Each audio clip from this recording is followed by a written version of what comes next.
Hi everybody, thanks for coming out on this rainy night. Hopefully we won't have flooding that was similar to what we had 2-3 weeks ago.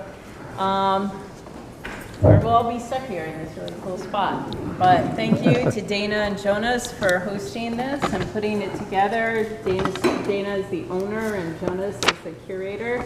It's a very unique space. Dana has owned it for 20 years now. And I think the three of our work goes quite well together. So anyway, I'm going to keep this really short and sweet, and I wrote things down so I don't forget. So I'm just going to read 2 short paragraphs, and that's it. Okay? Then we'll ask you questions. Yeah, and then, so anyway, if you don't know, my work is what's hanging here and that wall and kind of around, kind of small pieces. It's all marked as Linda Depsey, and it's all in a medium called encaustic, mostly in a medium called encaustic, which I'll explain. But the essence, at the heart of my work lies a fascination with dualities, creation and decay, serenity and chaos, nature and humanity.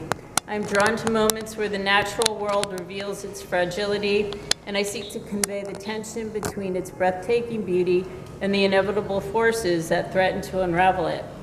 By examining these contrasts, I invite viewers to reflect on the interconnectedness of all things and the ways in which human actions ripple through the ecosystems that sustain us. Encaustic, which most of this is, with its ancient origins, provides a dynamic medium that embodies both preservation and change. The process of layering hot wax, pigment, and resin allows for a sense of depth, translucency, and texture that mirrors the complexity of life itself. As light interacts with the wax, different facets of the work emerge, evoking the shifting and permanent nature of existence. Light becomes a metaphor for clarity, transformation, and discovery, illuminating the hidden layers of meaning beneath the surface. That's it. And so that's where it all is. Any questions, feel free to ask me or ask me later. I'll be here. Yeah. How is this technique made? How is it made? It's an ancient technique that was around before oil painting because the wax acts as a preservative before oil painting had preservatives in it that would cure it. So it's literally beeswax. So I take a piece of wood, I coat the wood in hot beeswax that's heating on a griddle is what I use. So it becomes liquid. I paint the surface with clear wax. And then on that same hot griddle, I'll melt pigmented wax sticks into little pools. The medium I use to make it lighter or thicker is a Damar varnish. So the trick is, while melting all these materials, you can't let it get too hot or too cool. If it gets too hot, it starts to smoke, and the fumes are very toxic. I never work without getting a headache, and that's a whole other thing. You really need good ventilation, and I should have a better mask, and I don't. If it's not warm enough, it gets clumpy, and you can't spread it as easily. So you use the palette, the heated palette, like a regular palette. You know, paint it on, but it dries almost immediately. Then you fuse it together with a hot gun, and that's what gives this like shooting color, because as you're layering down more color, you're literally kind of painting with the gun itself. So the heat is just like spreading and splaying it all over. Then sometimes you'll like make a mess like you will with colors, they get muddied. So you can I take different ceramic tools and I can scrape it down and there'll be layers of color beneath that and then melt it again. So it's a process of like layers and fusing. And if you don't fuse it properly, it can all fall off. It has to get all fused down to the bottom of the initial surface. So in other words, like if I have my beeswax, the clear wax, and I just put the other wax on top, it could crack and fall off. So it has to be heat fused down. The cool thing about it is like these were drawings that I'd done. You can embed them into the wax for a collage effect. I could never do this with the encaustic itself. I could never get this kind of detail, but by embedding drawings and things like that into it, I can. You can also oil paint over it. So over here with the butterflies, and the butterflies are all done in oil paint. You could not use acrylic over it. It would repel the acrylic. And then there's gold leaf to act like fireflies. So it does have some versatility. Like I embedded like papers, like old laminated papers in there. This one is acrylic. So even my techniques that aren't in caustic have become in caustic-like, like this one. You know, it's an old nautical chart, and then it was a drawing of myself that I cut out and pasted down, and then collaged some seaweeds and shells, but then poured a glaze over it. It's not in caustic, it's just like a, you know, a glaze, a crafting glaze that solidifies the whole thing and locks it in. But the process is sort of similar in the sense of layering and encasing. So that's it. Linda, Hmm? I have a question. Yeah. What made you decide to learn this topic? I had seen it years ago in galleries, and I was just mystified by it because of that translucent quality. And if you look at the edge of some of these where it's dripped off, like those, I could just see these layers of thin, translucent colors, and they would radiate, and they would change as you walked around.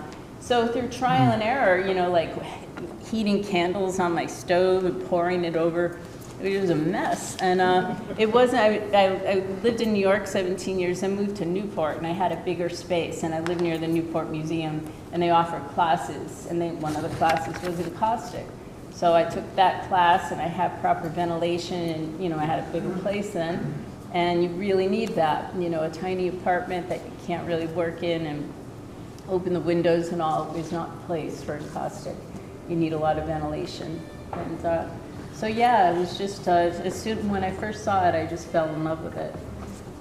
So it's interesting. Do you have a favorite theme that you like to focus on or return to on occasion? I don't know. It never starts that way. It always starts with sort of like a dream and an inspiration, but they do seem to be connected somehow, which I find later, you know, maybe define the narrative after they're done. But they kind of just sort of, it's hard to say. I don't know. I think sometimes they do. With the nautical series that I did, none of that is here. I did a nautical series when I lived in New Bedford, which is, you know, was an old whaling town.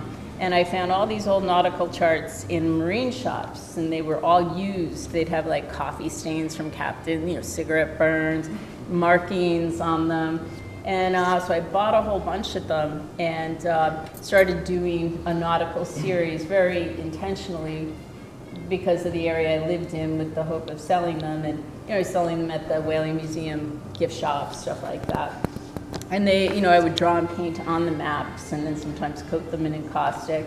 I did a whole series of tearing the maps up because they're such cool colors. They don't make them anymore. They use, they print them out on these big plastic sheets, like menus, you know. And also everything is GPS for boats now, so they don't use them the same way. But they used to be these beautiful pale, like turquoise and yellow and green charts, and I would tear them up and then make them into waves and things like that, just tiny, tiny pieces that I would glue down and then encaustic over for different effects of ships and things, and whales and waves and things like that. And so that was kind of an era of where I was, a time and a place that was very nostalgic and historical. And I really utilized the materials and the themes of that place, you know, and the commercialism of it to make some work, which was, you know, just a time and a place. So it changes where you go, I think, and what you're being influenced by. So I'm not quite sure where it is now. I was telling a friend, I was telling someone, I'm not sure, like you start running out of space. You know, I have a storage space that I pay for monthly now just to store my work, you know? It's like, so how it has decreased my inspiration, knowing that, like, am I gonna just keep buying bigger storage spaces to accommodate my work? Do I stop? Do I give it away? Do I donate it, you know? Do I sell it? Yeah, but that would be great. So that is a dilemma that I'm at that point now, like, God, I got so much, what do I do? So anyway, hopefully that's a dilemma that I can resolve. So thank you all. Thanks for So your just time. to remind all teachers are, Thank well, I have a question too. you. Yeah. And I just had a quick question about how your use of color relates to your ideas about dreams and what's happening in the subconscious too. It's manifesting. Yeah, again, it's just always in the moment with Yeah. what's available and what's calling to me then, you know? Okay. Yeah, I couldn't answer that completely. Okay. Thank you. Yeah. Thank you, Linda. Thank you, everybody. Okay.